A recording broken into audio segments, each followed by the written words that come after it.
So whenever I need to do an astrology reading for somebody and we do not have the time of birth, a modality that I have used that's worked so well for me is putting the sun up on the midheaven at the top of the chart and allowing all the other planets to just fall around the chart as they would, and reading the chart exactly like that as the natal chart.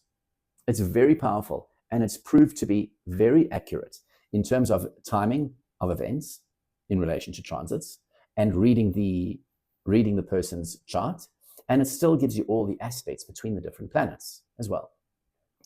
So we have, the first is Mars in Aries, her Venus in Libra, her Saturn in Capricorn at 0 degrees, I may add, of Capricorn, and her Pluto, you guessed it, in Scorpio.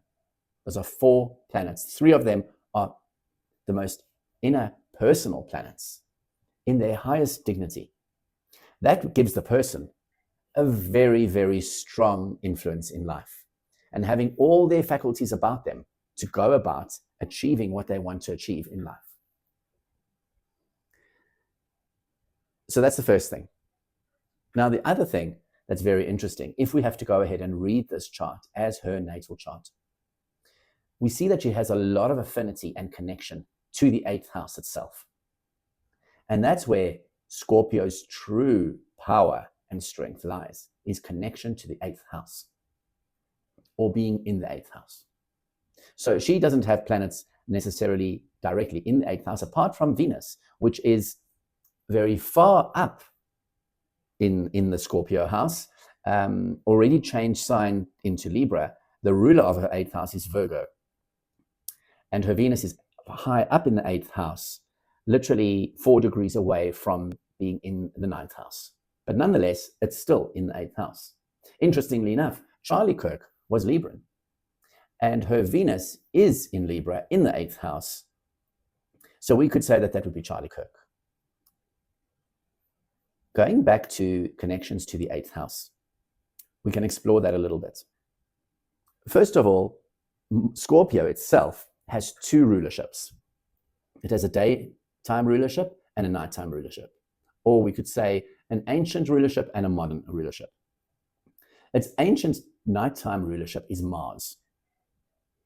And Mars, in her chart, is in Aries, the other sign that Mars rules. So Mars is in its highest dignity in Aries. It gives it that very Martian, soldier, warrior-like energy, where she has everything she needs to get up and go and get what she wants and make things happen. That's a strong force to be reckoned with. It's not someone you want to double cross or someone that you want to challenge, really. So already her sun is in a heightened position with that strong sun, Mars, in Aries. The daytime ruler of Scorpio is Pluto. And we've already said that her Pluto is in Scorpio. So her daytime rulership for her sun is also in its highest dignity, Pluto being in its dignity in Scorpio.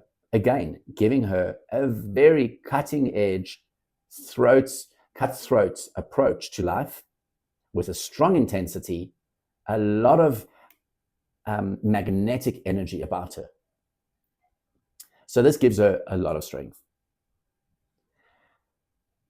The next thing about the 8th house is, in this chart, Virgo is the ruler of the 8th house. Mercury rules Virgo. And what planet, or what sign should I say, is Mercury in her chart? You guessed it, Scorpio.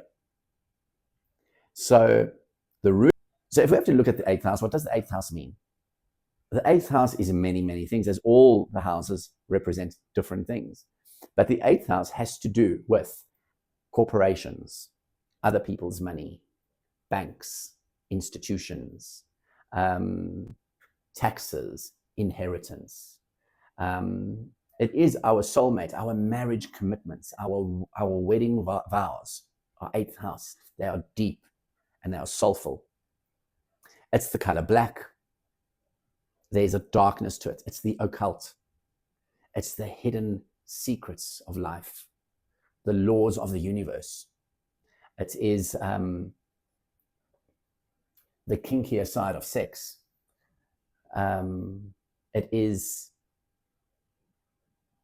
the sex industry, prostitution, money, lies, secrets, deceit. On more positive notes, although these are not negative things, a lot of the stuff that we've spoken is not negative, it's life. But eighth house has got the depth of knowledge of our soul and what our soul carries. Pluto was Hades. Hades lived in the underworld. He was the ruler of the underworld. He lived in the underworld. It was the forbidden fruit to never be eaten. And once you partook of that fruit, you could never really leave the underground. You could visit. You could leave the underworld for a given time, but you would always have to return because you would have to consume that forbidden fruit. Otherwise, you would die. That's the mythological story of Demeter and her daughter, Persephone, who was lured by Hades into the underground and partook of the forbidden fruit of the pomegranate. The pomegranate fruit is part of Hades and the underworld.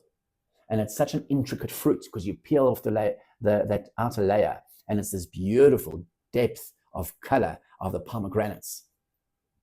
And that is true of life and our soul and our psychology and the makeup of who we are. That is eighth house. And Erika Kirks is very connected to the eighth house. The fact that it's also ruled by Virgo takes it a step further as well, because Virgo, naturally, the sixth house of Virgo, is about, in many ways, the antithesis of what we've spoken about, but also very aligned with it as well. Because the eighth house also has to do with illness, terminal disease, death. The sixth house has to do with our health and our body and how we nurture ourselves in the day-to-day. It's also the high priestess, and that the virginity and the purity of the high priestess of Virgo, the healer, Reiki masters, all again, that unseen, misunderstood modalities of healing. But when Virgo is also connected with the eighth house, it gives me a different, slightly darker connection. Something else is going on with that connection of eighth house. And with so many connections of Erika's planets to the eighth house, kind of gives me a different feeling. It doesn't, again, we can never definitively say something about somebody. Just by looking at this chart, we don't know what choices they've made and in which way did they go. We always choose. But the avenue is open if we want to choose that way. And this avenue is very open for her in her chart in terms of the occult and the hidden secrets and different forms of worship. Again, this is just an opinion, a way of looking at it. It's not definitive. Moving on from that, she has her Saturn at 0 degree Capricorn. Again, this is very powerful. It's cardinal, as is her Mars and her Venus. They're all in cardinal signs. Her Saturn in Capricorn is cardinal, Mars in Aries is cardinal, and her Venus in Libra is cardinal. These are all initiating energies. They drive things forward. They start things and then disseminate it to the rest of the world to then continue. Cardinal energy is very, very important energy in the makeup of life and for creating new ventures and projects. So her Saturn at 0 degrees Capricorn is extra powerful, especially since it's right at the beginning of Capricorn, right at the beginning. It's enthusiastic, it's committed, it's determined, it's focused, it's deliberate, and it's unwavering. Capricorn is the hierarchy of the patriarch. It's the older man's energy. It is politics. It is the institutions that govern us, the head of those institutions. It is structure, discipline, commitment, methodology, routine. Again, very powerful. This is Erika Kirks' chart is quite a masculine chart.